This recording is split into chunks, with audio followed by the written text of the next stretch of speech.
very warm welcome from NIMR and MERA-India.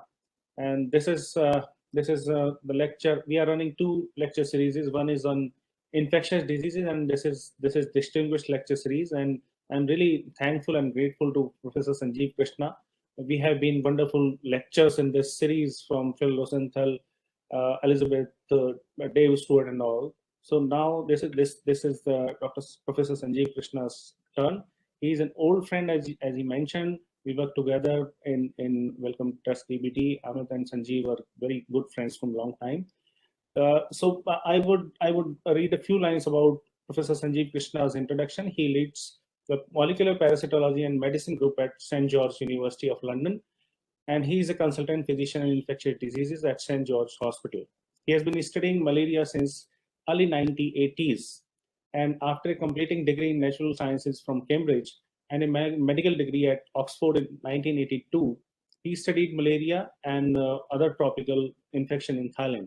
He studied for his doctoral in molecular parasitology at Weatherall Institute of Molecular Medicine in Oxford.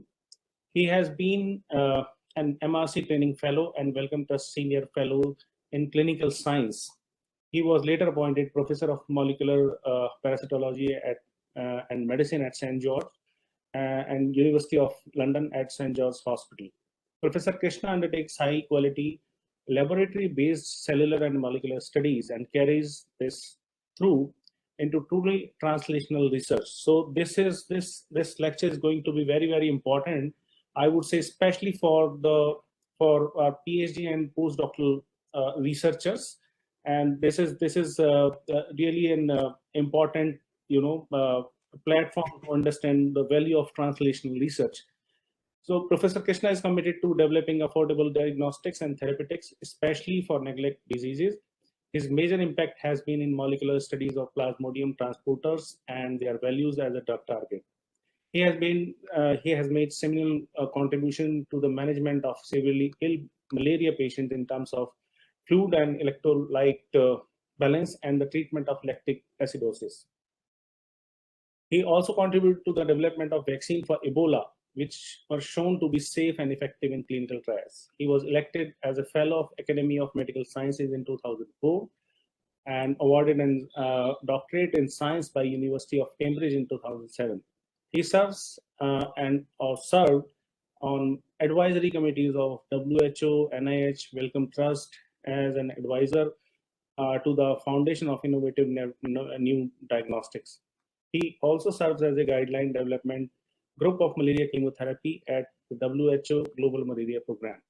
So with this introduction, I invite Professor Sanjeev Krishna to begin the talk.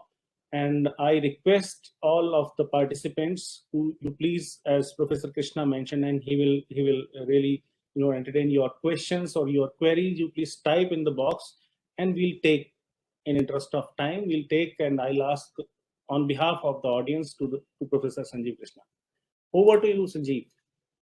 Sachin, thank you so much. Thank you. That was such a long introduction. Let me illustrate some of those points that were made by starting my talk. But before I do, as we all are obliged to do, and which some of us may not do as rigorously as we could, I would like very much just to state my interests, as it were. And you've mentioned my role in what we call the GDG, the Guidelines Development Group of the Global Malaria Program for WHO. I'm also on the COVID-19 GDG, actually, here and there, looking at new treatments, but that's not relevant. I do work with diagnostics companies, and I have a shareholding in one. Again, it's not particularly relevant to this talk, but it's very important that these relationships are open and transparent. And really, that's the example I want to make clear, because I see, at least on the BBC, for example, scientists talking without necessarily declaring their interests. And of course, I have to give thanks to the whole team. I'll mention some names as I give the talk, key people who've worked on particular areas, but obviously I can't mention the tens, if not the hundreds of people with whom I've collaborated over the years, the funding bodies, Wellcome Trust, MRC, NIHR, the NIH, they've all been mentioned here and there in the original publications. And, you know, thank you, MERA. Thank you, MERA, for the invitation also to speak. Two people I particularly wanted to mention. This person, who both of them are now no longer with us, but Sir Peter Lachman was the founding lead for the Academy of Medical Sciences.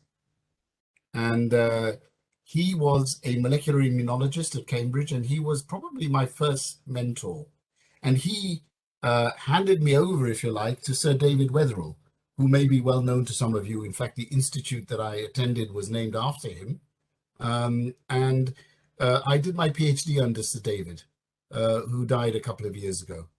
And so these two very great leaders, I mean, there are other mentors as well, of course, but these two great leaders really set the framework for some of the approaches and types of work that I have become involved with over the years, and provided me with the encouragement and, if you like, the ideals that we've been aiming for. Now, I wanted to start off really talking about the very first studies, the areas of work that I've been involved with. And this started off in 1983. I was actually a medical student, as was mentioned, in 1981. And I started working on a mouse model of malaria in Oxford after Peter Lachman contacted David Weatherall and said, look, I've got this medical student who's interested in doing some research. Can he carry on the work with you in Oxford? And that work took 1.5 years, 2 years. It was done in the evenings, weekends, and so on. And it produced this simple publication in experimental parasitology, actually at the time, using quite advanced techniques of NMR spectroscopy to look at energy metabolism in the brain of a mouse model of malaria. And that set the tone for one of the big areas of work that I was involved with, lactic acidosis. And you can see that actually three people who were co-authors were very distinguished. Actually, 3 of them became or were knights who were knighted for their work. So that was quite an interesting opening, if you like. And then during that time, I got to know Nick White and David Worrell, and I went out to Thailand so that I could actually start to see malaria in patients. And that resulted in this publication at the same time, roughly, in the New England Journal, which was the first proper full understanding of some of the metabolic complications of Falciparum, of severe malaria in Thai. Actually, it was mainly also Burmese adults at the time. And so that took me to the intensive care unit in Chantaburi on the Thai-Kampuchea and Thai-Cambodian border in those days. And that set the scene, if you like, for hypoglycemia and lactic acidosis first being described as important complications of severe malaria. Those studies developed, and you can see now it's more than 10 years since that first publication, when we then went ahead and described in children in the Gambia the complication also of lactic acidosis and hypoglycemia. And although this was published in a relatively low profile journal, the Transactions, it's been a very highly cited paper. And what it illustrated, amongst other things, was the prognostic usefulness of lactic acidosis. And that if you look here, for example, if you see that lactate levels, if they remain high, are associated with a fatal outcome. And if they come down quickly after admission, that's a very good prognostic sign.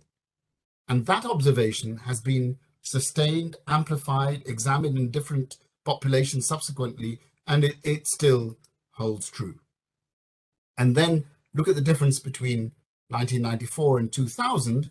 This study, which was probably one of the hardest studies that I've been involved with actually in severe malaria in children really worked out what is the mechanism of lactic acidosis and potentially hypoglycemia in children with severe malaria.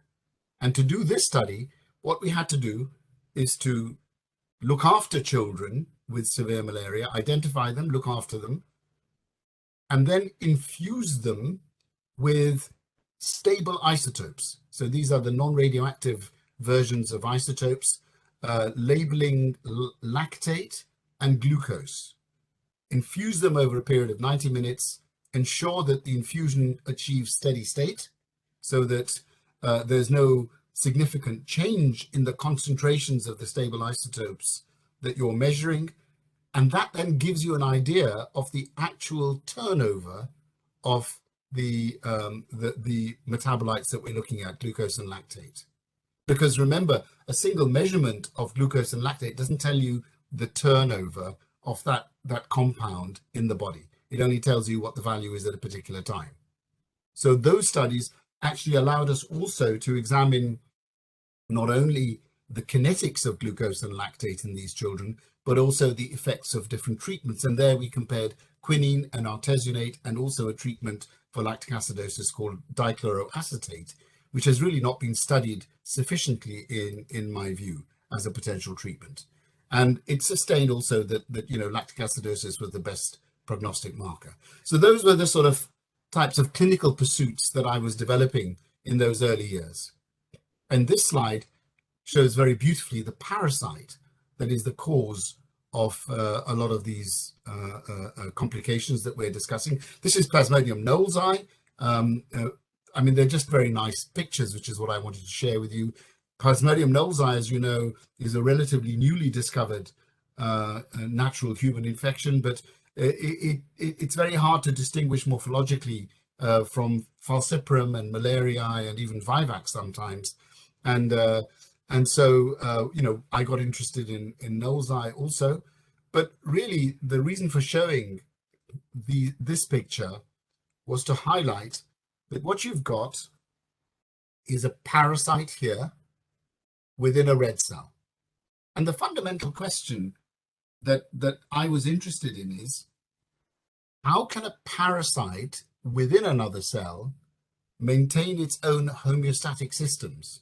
Because it's got to deal with the homeostatic mechanisms, whether it's ionic or metabolic, related to red cell control mechanisms, particularly transporters. And the reason I wanted to study that is that they, to me, seem to be good potential for drug targets. And really, part of what I was discussing was inspired by this gentleman, William Withering, who in 1785 gave an account of the use of an extract of this plant, the purple foxglove, which gives rise to digitalis and related compounds. And these compounds inhibited, it turned out, a transporter which was involved in sodium potassium transport, energy-dependent transport, and ATPase, sodium potassium ATPase. So this was a beneficial, a therapeutic intervention that was discovered. Subsequently, the target of that intervention was identified by SCU in 1951 as being the sodium potassium ATPase. And then when I was starting my PhD, I saw in 1985 these two, at that time, to me, looked like quite stunning publications in Nature. One on the calcium ATPase from rabbit muscle, and the other one on the sodium potassium ATPase. I think it was from renal, sheep kidney sources. And these sequences allowed me to refashion my PhD so that I could use negative strand degenerate oligonucleotide screening technology and screen lambda GT10, lambda GT11 libraries of Plasmodium falciparum to identify similar sequences using homology screening in Plasmodium falciparum. And that took quite a long time. So again, I'm highlighting how long sometimes advances take when you're translating from a cutting edge technology in one system to a different system. And this was, of course, for my PhD in Oxford. And that allowed me to suggest that these family of sequences would potentially be really good new drug targets for malaria. And remember, this is early days, and we desperately needed new directions. So how did the story unfold after that? Well, we had these sequences. I was also doing clinical work at the time. But at that stage, what we wanted to do is to study these sequences functionally so that we could identify, crucially, some selective inhibitors of the malarial sequences that didn't necessarily interfere with host orthologs. And in order to do that, I went ahead and applied for the first time in malaria the Xenopus oocyte expression system, but this time using a different model, because at that stage we had identified the hexose transporter in sequences that were being generated by the genome sequencing initiatives, which provided every week new fragments of sequence from malaria, from Plasmodium falciparum. And so we identified a hexose transporter equivalent. It took quite a lot of careful molecular work and molecular trickery to be able to express it in this system, the Xenopus levus oocyte system. We did it, and we established, first of all, that the glucose transporter, the hexose transporter, transports fructose as well. This hexose transporter, which we've now called PFHT, was the first possible new target that we identified from the Genome Initiative. We set up these Xenopus system, as I've mentioned, and then we went ahead and did all the studies in parasites, as well as in the Xenopus system, to validate the hexose transporter chemically and genetically as being a really good new drug target. We showed its value in different stages of the life cycle of the parasite, and we identified a selective inhibitor, which the chemist who supplied it to us, a French chemist called Christophe Morin, CM, labeled 3361. There's no other sort of basis for that number. And that allowed us, those studies over many years, allowed us to provide the following model for energy supply to the parasite within the red cell. You'll see that this is the schematic of the red cell membrane, which has two types of transporters in it. GLUT1, which is selective for glucose, and GLUT5, which is selective for fructose. And these are the anomers of glucose and fructose illustrated there. And then PFHT, which can allow either one or the other to be transported in. And you can see here an immunofluorescence, low resolution localization here of the parasite plasma membrane. And that's the region in which PFHT1, we called it PFHT1 initially. It's now PFHT because there aren't any other homologs in the parasite. So that's that is where the transporter appears to be localized. And then because it takes time, as I've also emphasized, in 2020, two groups have actually crystallized the structures and solved, using those crystals, the structures for PFHT, one bound with 3361. So you can actually see on the basis, there it is, it's C3361 labeled here. It actually should be CM, named after the organic synthetic chemist, CM3361, that inhibits this transport very much according to our thinking and according to the model that we'd suggested. What this also shows, the structural solution, is that there is a novel hydrophobic pocket which is generated during conformational changes of PFHT, and that may give rise to the potential for developing small molecule, highly potent and selective inhibitors of PFHT. So we look forward to seeing how that work will evolve. Remember, it's very recent. Now, come back to my original idea. You remember in 1993, I was very keen to explore the idea of cation ATPases as new drug targets in Plasmodium falciparum. Well, in 2000, we first identified and provided the first full correct sequence of PFATP4. There were some partial sequences that were published. We completed those. We expressed using the xenoposuicide system PFATP4, and we showed and suggested that this could be, we didn't have an inhibitor at the time, but we suggested here in 2000 that this subclass of calcium pump would be a good drug target. And then lo and behold, 10 years later, spiroindolones and then other classes of inhibitor turn out, in fact, to target. This is the Novartis Institute discoveries, Novartis Institute for Tropical Diseases. They turn out to be acting through inhibiting PFATP4. And although we had originally shown calcium-stimulated ATPase activity in xenoposuicides, it turns out that, as Kieran Kirk's group has shown really very elegantly, that PFATP4 was inhibitable when inhibited by these selective compounds, interfered with sodium homeostasis in the parasite. So, what about other potential inhibitors of other P-type ATPases encoded by Plasmodium falciparum?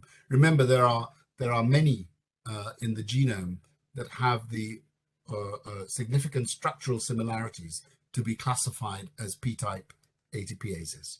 Well, now we move to the Artemisinins. Here you see in 1977, I mean, it was very late in the 60s, early in the 70s that the compounds were discovered, but their structural identity wasn't solved until this paper came out in the Chinese journal. And here is Richard Haynes provided me very kindly with a translation of this paper. Have a look and see what the authorship of this paper is. In those days, remember, it was Mao Zedong in communist China. And here you can see that there was no particular person named. It was a cooperative research group that provided this solution for this extraordinary structure of artemisinins, which already had been shown to be active and highly effective as antimalarial agents by 2UU, for whom, of course, so this is the plant that gives rise to artemisinins, Artemisia annua, and there is 2UU, the Chinese scientist who made the discovery and then was honored, I think perfectly appropriately, for the Nobel Prize, with the Nobel Prize in 2015. And I had the chance to meet her. Actually, this wasn't in the publication that we put out together was in 2020, and obviously was related to COVID-19, but our meeting was in 2019 in Beijing. She's about, I think she celebrated her 90th birthday last year or the year before. So this class of compound, the artemisinins, had an unknown mode of activity, antimalarial activity. It wasn't well worked out how it actually killed parasites. We knew there was something to do with heme. We knew that they were extremely effective antimalarials. I'll come to that later in the clinical context. But we didn't know how they actually killed parasites. And here we put forward an hypothesis on the basis of quite a lot of different kinds of experimental studies carried out with collaborators, where we showed that, for example, using the Xenopus levis oocyte expression system, that PF-ATP6 here was inhibited selectively by artemisinins. The other transporters that I've mentioned, PFHT, PF-ATP4, were not. The mammalian circa pump equivalent of PF-ATP6 was not inhibited. And this is an unrelated antimalarial, chloroquine. And you can see that there was a selective effect here. And we also showed the localization of this fluorescent derivative of artemisinins. And we suggested, on the basis of our information at the time, and here I want to emphasize why it is so important to have a clear hypothesis.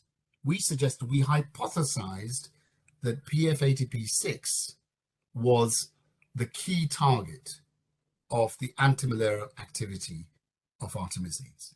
Now, when you state an hypothesis clearly, as Karl Popper and others have illustrated so well, it becomes eminently testable.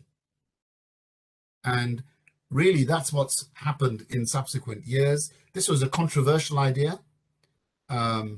And we tried to test the idea ourselves in collaboration with labs like David Fiddick's lab, because what we'd shown in Xenopus oocytes was that if you change one amino acid residue, an L263 position, if you change that to the mammalian equivalent, which was less sensitive to artemisinins, if you made L263 into an E, into a glutamic acid from a leucine, then the prediction from the Xenopus oocyte system was that the parasites would be less sensitive to artemisinins.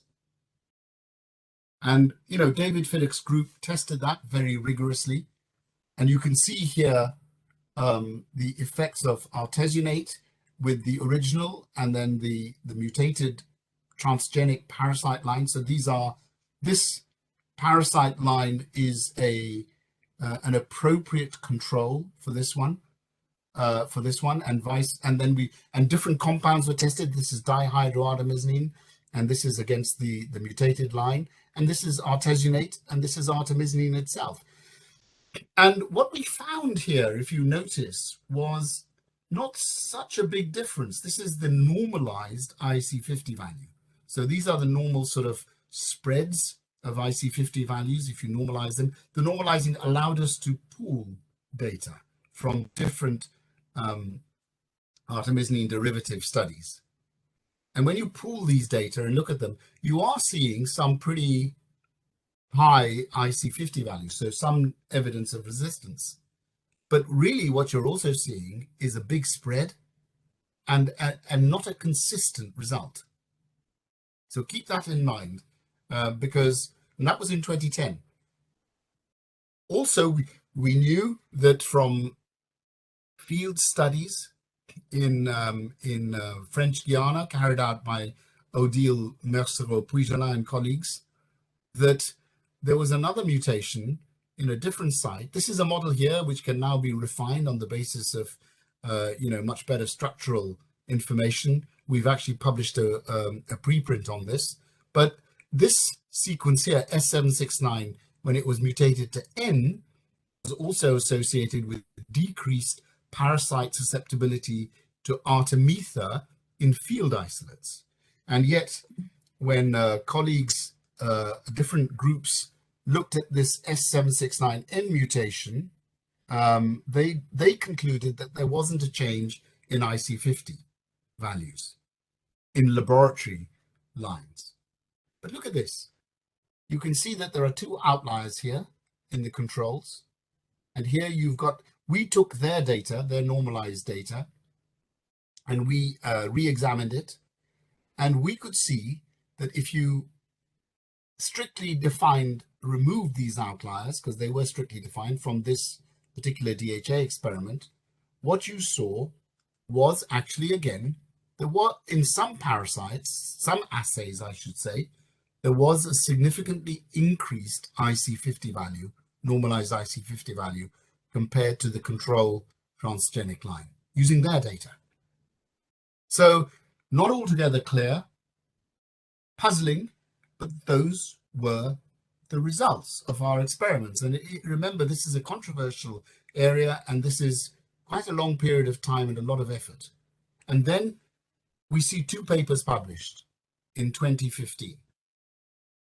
And here we see Jigang Wang, with whom we collaborate, showing that with heme, you are seeing artemisinins targeting a variety of different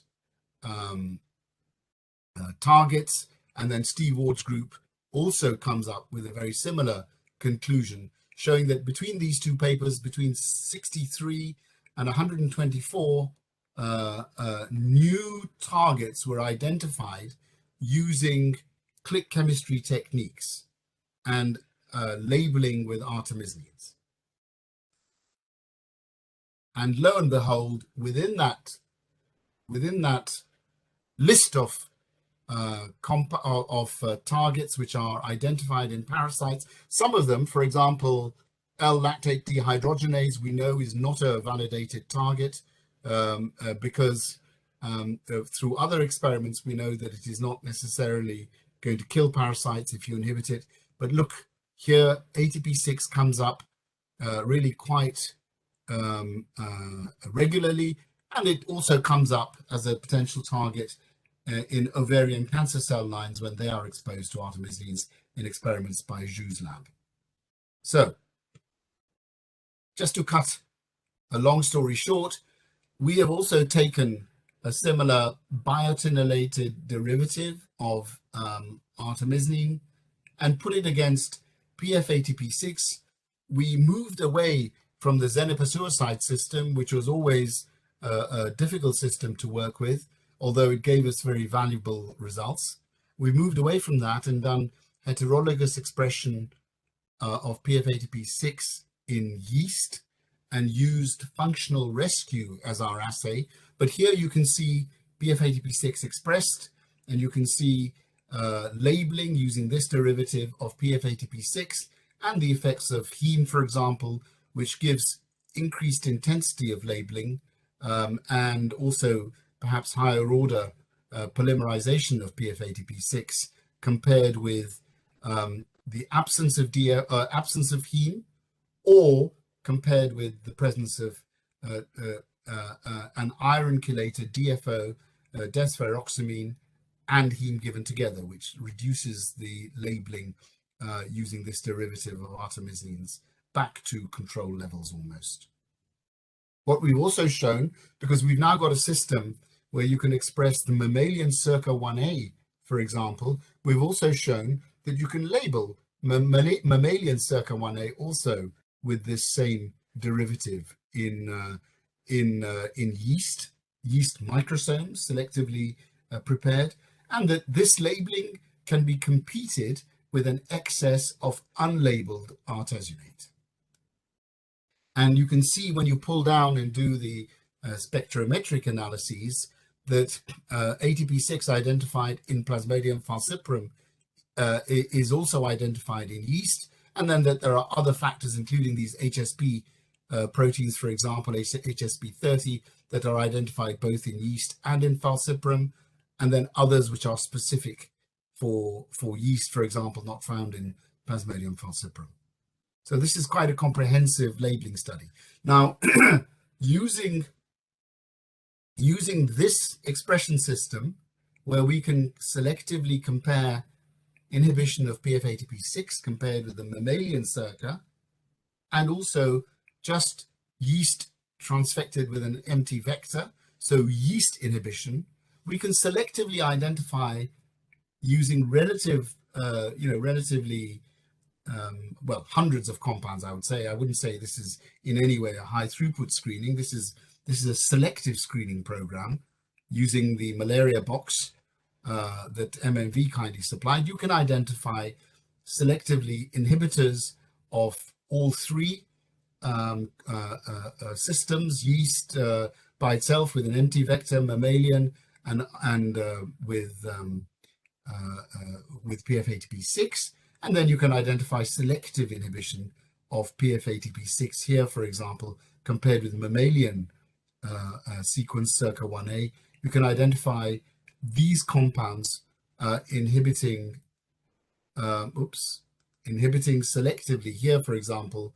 Look at this one, quite selective inhibition of PF-ATP6 compared with circa 1a, a little bit of inhibition of yeast there. Similarly here, selective inhibition and selective inhibition here. And these are good starting points as inhibitors to develop new classes of inhibitor for PF-ATP6.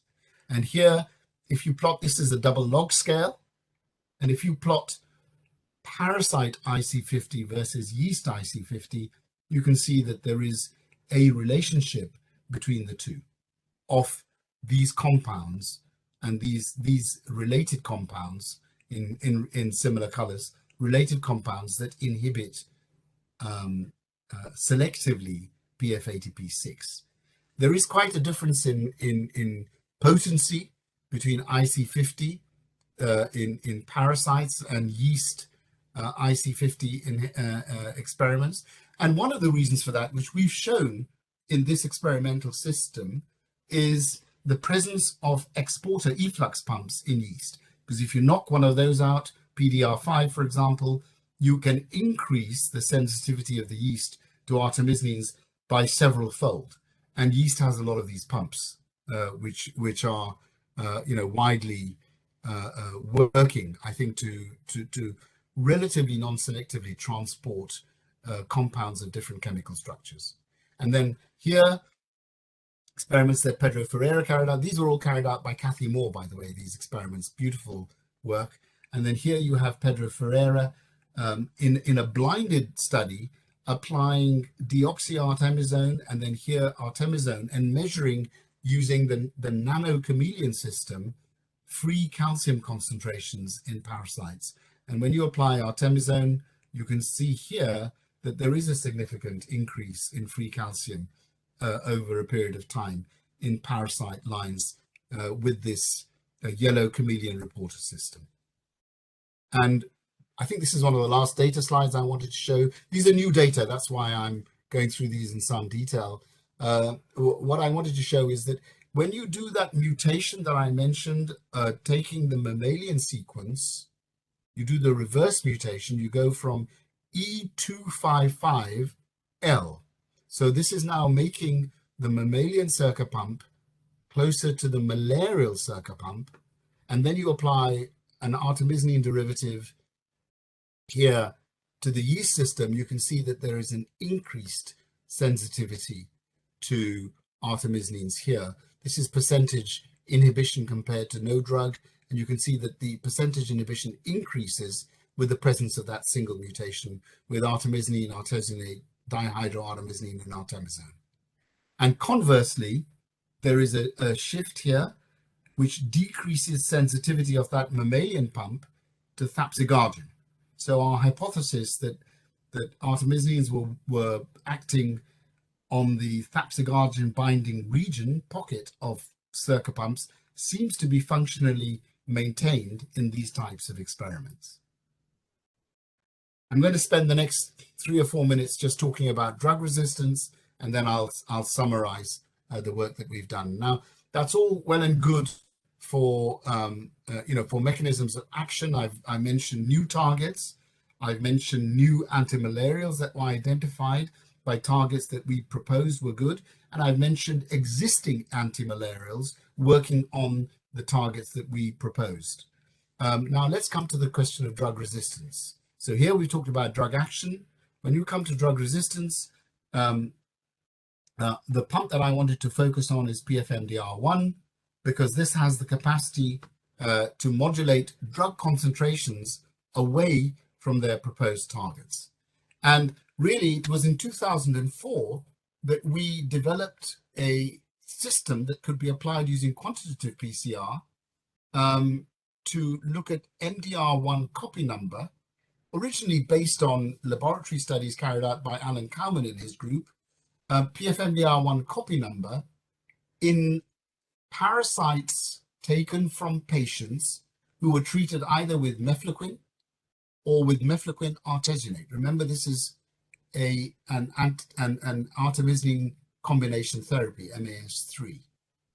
And what we found, this is on the Thai-Cambodian border in collaboration with Francois Nostin and colleagues. Anne-Katrine Ullman did most of this work, and it was published in the Lancet here. What we found was that if you had a single copy of MDR1 in the genome of the parasite at the time of treatment, and success is now a straight line, 100% success, okay?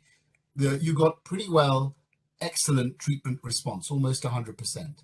If you had 2 copies of MDR1, you can see that the success rate started to go down significantly, down to about 60%.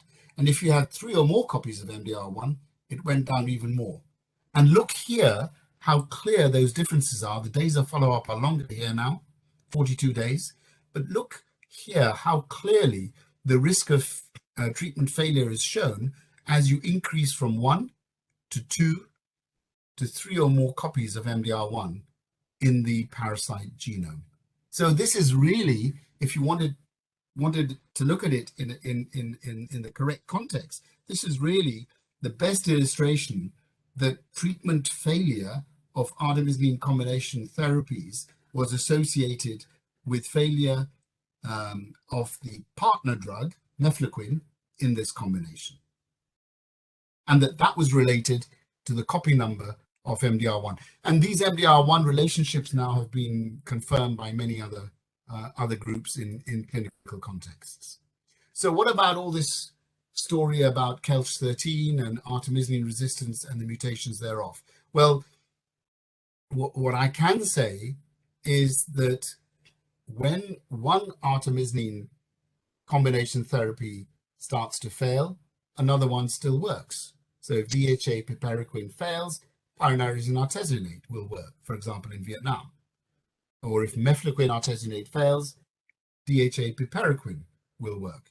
And so really what you can say is that even with the presence of these Kelch mutations, which delay parasite clearance, at least acutely in patients, there is no relationship with the presence of the mutations and treatment efficacy.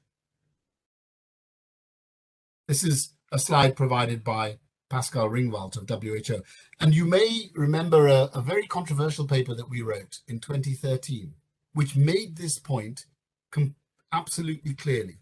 And that is that, contending that there is artemisinin resistance when cure of patients relies on the partner drug of an artemisinin is difficult to substantiate.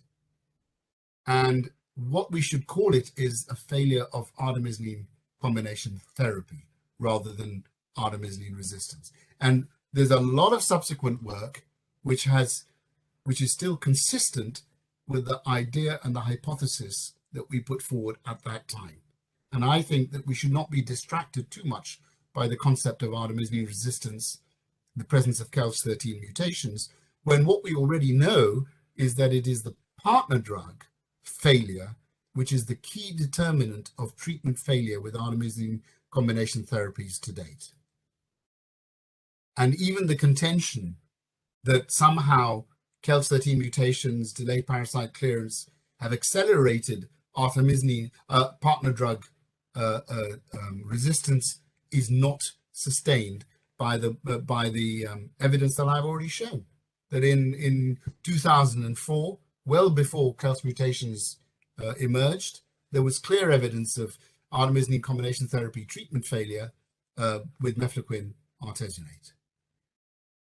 And I finally come to our in vitro pharmacodynamic studies. This is again an experimental parasitology paper which showed that artemisinins had a very broad stage specificity of action. We used that finding of rapid onset pharmacodynamic activity to assess how children were responding when they were given rectal artesunate by measuring their parasite counts very quickly after treatment because that gave us reassurance that we were treating them effectively. And this allowed us to optimize the pharmacokinetic behavior of rectal artesunate, which eventually was shown to prevent mortality in a very large-scale community-based trial in 2009. Again, look at the difference in time it takes to go from one step to the next. So I promised you I'd stop soon. Let me just give you some summary thoughts about some of these types of studies that I've been involved with and been lucky enough to collaborate with some outstanding groups over the years. One is that it really is very important, as I hope you can see, to be able to walk between the laboratory and the clinic. I mean, one example of that is we were the first to provide a large number of parasites taken from a patient that I was looking after on the intensive care unit, so that the full genome sequence of a wild type isolate could be published for the first time. And that required a lot of material in the older days. And that walking between the laboratory and the clinic was very important. The second point I wanted to make is that we must be patient with ourselves, because findings that we make in the laboratory, or indeed even in the clinic, take time to mature and time to have their impact sometimes. Never be afraid of controversies. Only be afraid of not addressing controversies with the best quality science, because it is in controversial matters that the biggest advances emerge. And, you know, just to summarize some of the work I presented, we've looked at new drug targets. We've looked at, and I provided insights into actions of existing drug classes and mechanisms of resistance. Looked at the pathophysiology of malaria, and we've also looked at really how to optimize treatment regimens, particularly using the artemisinin and artemisinin derivatives. And I'll stop now, and I look forward very much to having some questions that I hope Sachin maybe has had a chance to collate. So over to you, Sachin. Thank you. Thank you for your attention. Thank you very much, Sanjeev, for your this wonderful lecture and I would say wonderful summary thoughts. This is really you know, the last slide is really important for our audience, especially for the postdocs and PhDs. You know, each of the line of the slide has a, you know, very good message here. So it is very rare, and it's an utmost need of India. Sanjeev is well aware about the mandate of Indian science is absolutely required to focus on lab to clinic science.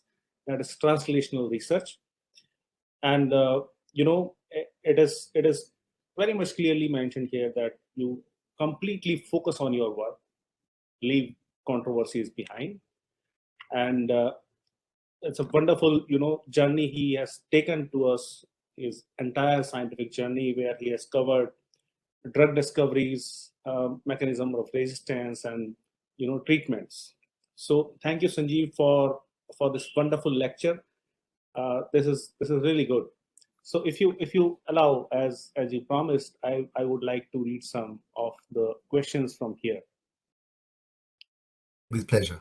The question is, what are the best markers to target for tracking the emergence of ACT resistance in the field? Yeah, that's a big question, huh? I know. Because you're asking about all ACTs. And I think really we have become distracted by KELCH13 mutations and this ring stage parasite assay, which doesn't relate to conventional measures of drug resistance in other antimalarial classes. You know, normally you do IC50 values with chloroquine, you do it over 48 hours, 72 hours, or with mefloquine, or with lumefantrine, or with whatever. yeah, and artemisinin, and you look for significant differences. And so it really depends on which partner drug you're looking at. So for drugs like mefloquine, I think PFMDR1 is clearly a key copy number variant that modulates that phenomenon. With piperequine, we're still working out, whether it's PFCRT plus minus plasmepsin 2-3 and so on. So we need to look at partner drugs. Lumefantrine, it may be MDR1 copy number again. It may be other variables, and so on. So all I would say is, let's not get distracted by these numerous Kelch13 mutations. Let's focus really hard on validating molecular markers for partner drugs using conventional IC50 assays, transgenic lines, and then testing those in the field.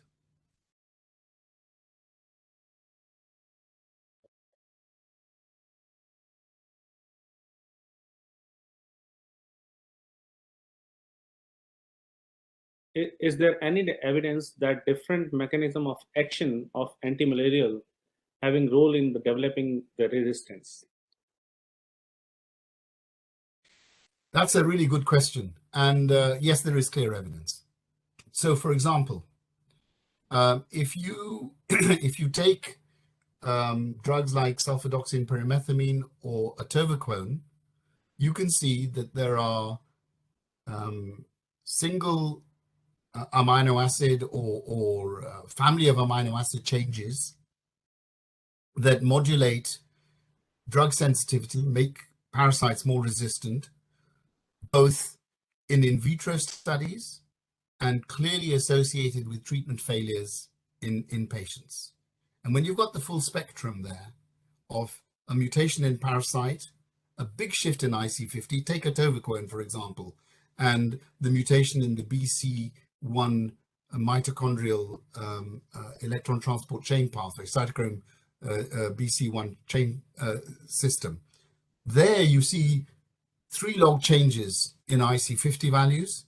And when you see in a proportion of patients who are failing treatments with atovaquone proguanil, you see a very clear presence of this resistance mutation. Now, it doesn't explain all the treatment failures. There are some early treatment failures with atovaquone proguanil where the mechanism is not clear.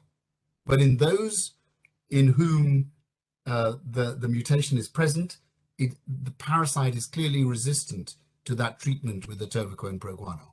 So mechanisms of action give insights into resistance. And when it comes to artemisinins, because you've got so many targets that have been identified, more than one target, the original hypothesis that PF-ATP6 was the main mechanism of action has to now be expanded to say ATP6 is clearly, for example, a target, but if ATP6 changes its sensitivity through mutation to artemisinins, then there are other targets that still provide parasites to become sensitive to artemisinins.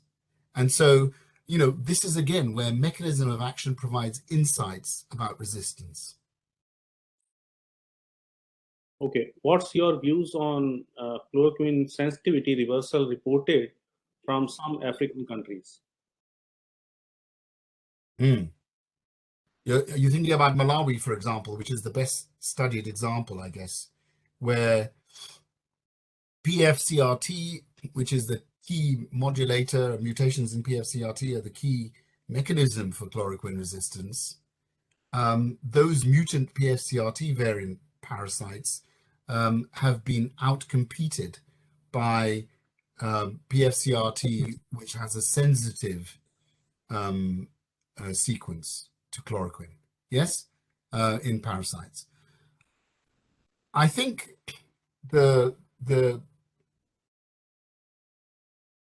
we don't know, but I think the risk would be that if chloroquine were to be used again by itself,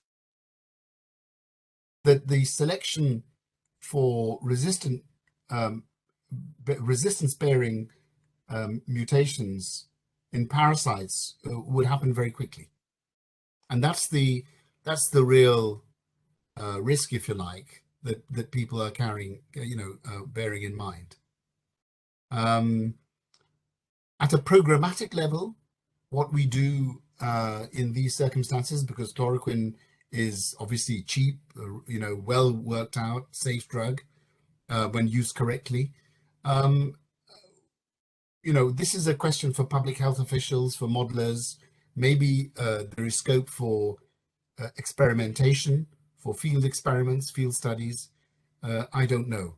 Is this helping to answer your question, or have I not? I don't feel I've answered it satisfactorily yet.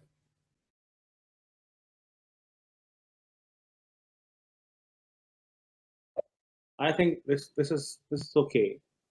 Looks okay. So Dr. Amit wants to ask a few questions. Of course. So Dr. Krishna, wonderful lecture again, and great journey as well. I think the least that we all can get out of it is perseverance, and in an area within parasitology, and it really has a lot of fruits coming out of it over all these decades. And obviously I've been following your work, and so I just had a quick question. So when it comes to partner drug resistance, some of the mechanisms by which that resistance has been discovered is clear. Let's say mutations in their specific genes, etc., MDR amplifications, etc. So if that's the case, that the current ACT, so-called ACT resistance, is actually just partner drug resistance, then what is the basis for mutations arriving in Kelch? Yes. Why do you just see mutations in partner genes and that's the end of that? Yes.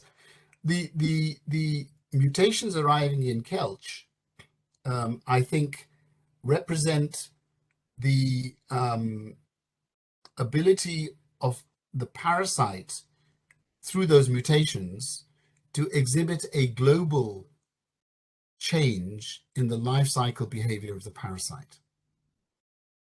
So this will allow the parasite at ring stage to survive for a shorter period of time. Now, if you imagine that a treatment is incomplete or is not followed through fully, then those parasites will stand a selective advantage to be transmitted at a population level. What we don't see in work on Kelch 13 mutations is what happens after parasites are exposed to artemisinins. What happens in the second cycle? We don't see work published on this very much, because what I think we know biologically is that parasites can't remain in a state of stasis for 48, 72 hours. Either they have to continue to mature at some stage to escape from their delay in parasite development in the ring stage, or they will die. And that's why you need to look at 48 hours, 72 hours in proper assays. Because when you do conventional assays with K13 mutations and parasites, they don't show an increase in IC50. And I leave you with one last thought on this subject, and that is, we know very well that if piperacin dihydroartemisinin doesn't work, then mefloquine artesunate is likely to work. If mefloquine artesunate doesn't work, pyronaridine artesunate does work. What are the common factors between these different acts? It is either dihydroartemisinin or artesunate, or in the case of artemether lumefantrine, artemether. So the common factor between all the different classes of acts that work is the artemisinin, not the partner drug. And that is the best evidence, I think, that acts are failing because of the partner drug failure and not the artemisinin component. Yeah, no, I mean, that point is absolutely valid. I was just curious from a biological perspective that such specific mutations keep arriving in Kelch. or have done since discovery in Cambodia more than a decade ago. And so, you know, if it was a random event in the genome, they wouldn't be so focused on a particular gene. Of course, there have been sort of even contradictory mechanisms of artemisinin resistance published from several groups. So it's not even clear, besides just increasing oxidative stress, how it might bring about parasite killing. But that's a story for another day. So it obviously lots to be discovered there, I think. And I think your lecture really points out all the gaps as well and also at a public health level, some of the alarms that have been sort of raised about artemisinin resistance or spreading across, etc., discovery in Africa, etc. I think your lecture puts all of that in perspective. That is maybe the partner drug that we should be really worried about, and finding new drugs that can partner artemisinin. But I think your question is a very key one, actually, Amit, if I may say so, and that is that, you know, what is the selective advantage of the presence of these couch mutations? How does that work? And I think biologically, that's a really interesting question. And all I would be interested to know is, for example, what is the benefit in terms of, say, transmission potential of these mutations? Because at the end of the day, let's not forget, the biological selection pressure is on surviving into mosquitoes to go into the next patient. And if it's not related to, if it's not easily relatable to the artemisinin combination treatment, then it might relate to transmission potential.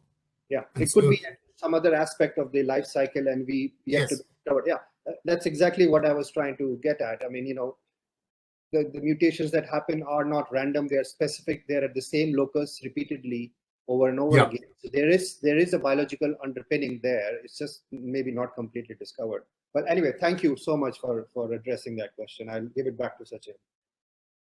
Yeah. So may I ask a few more questions? One or two more? with pleasure. With pleasure. So what's your take on multi-drug resistance protein 1, which is MRP1, role in ACT resistance? Yeah, I mean, I think, you know, it falls into the category of, you know, the other potential resistance mechanisms. And I think, you know, there is a complexity here because we may need to look at combinations of mechanisms operating depending on the chemical class. So MRP1 seems to be emerging as being, you know, of interest. All I would say is that for all these markers and molecular markers, we have the tools to look at the full spectrum. We have the tools to look at parasites, transgenic parasite lines. We have the tools to look in patients, and we have the tools to look at parasites obtained, let's say, after failures of treatment and so on. And we have to take into account clinical variables like pharmacokinetics, absorption of drug, and so on. But I think MRP1 is a very interesting area to study.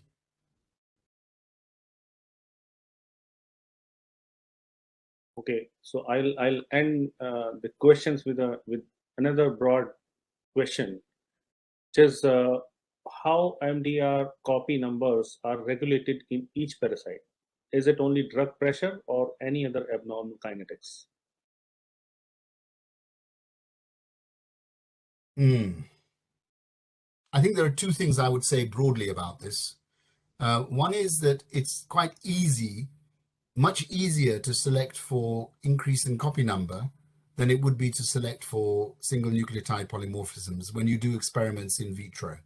This is not specific to malaria parasites, but it's relatively easy. There's not many cycles you need to apply selection pressure to increase copy number of MDR1. And the mechanisms of that are, you know, you can look at the chromosomal crossover points, you can look at the bits that are duplicated and so on. And you know, that's just a feature of malarial genome, Plasmodium genome anatomy. That's the nature of the nucleotide mechanisms. Now, if you do not apply selection pressure, would there be a fitness cost? So we can answer that for we can think about it for MDR1, but the same question applies to any resistance mechanism. Is there a fitness cost associated with that mechanism in the absence of drug pressure? And that's a big question. And again, we have the tools to start to answer that. We looked at that with ATP6 using our yeast model. And the answer is that there is a fitness cost for some SNPs. And we know this for some other possibilities as well. So I think those are the two ways that I would approach it, the question that you've asked. And I'm not sure if that's exactly dealing with your question or not.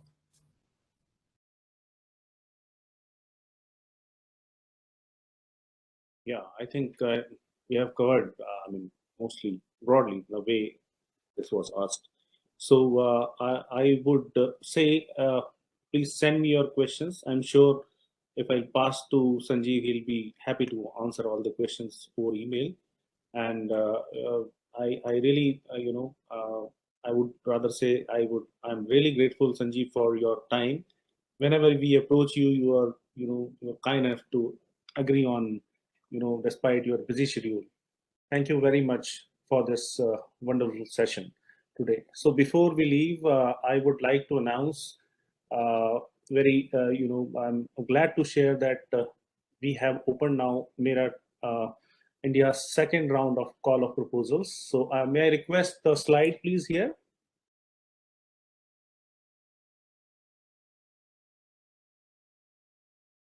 Yes, so in the first round of proposals, Sanjay, especially for you. So in the first round of proposal, we have funded around 35 projects in various themes under like low density infection, vector biology, epidemiology, community behavior, and migration. So this is our second call of proposal. We have the next slide where we can see the themes of this call. So we are now we have come up with two schemes. One is this is as a routine grant, and these are in the colored box. You will see these artificial intelligence resistance, remote sensing, digital platform, GIS is the one theme. Vector control strategies and tools is the second theme. Compliance, severity, relapse in case of Plasmodium vivax infection. This is another theme, and the final theme is developing alternative surveillance strategies to capture the malaria case load in the community, including the private sector. This is one scheme. May I have the second scheme, please? So this, we here in-house discussed a lot, and we thought that we should come up with something on, our budding malaria researchers. So this is in parallel for young malaria researchers. And the aim, as I mentioned, to nurture young malaria researchers. This is a call open for under 40 years of age for young PIs. And there would be a requirement of a mentorship from a senior malaria scientist, right? And the focus would be research proposal in the field of operational, implementational, public health, and translational malaria research. This is a broad category to get as much as possible the proposals. And I told you the eligibility, they should have a permanent position in some universities, research institutions, colleges. This is, and especially I would like to stress here, these calls are not only for ICMR institution. This is open for all. ICMR, non-ICMR, for-profit, not-for-profit, everyone. So the deadline is 31st of January. And we announced this on 1st of January. So if anybody is interested, you please visit this MERA-India site, which is meraindia.org.in. I'll also share this information with you, Sanjeev, if you please pass it on. Yes, of course. I may require your guidance and help in this round as well. So I'll send you an email about this. Yes, happy to help, Sachin. Thank you so much. Thank you so much. My pleasure. Have a great day. My pleasure. Thank you. Bye-bye. Bye-bye. Bye for now.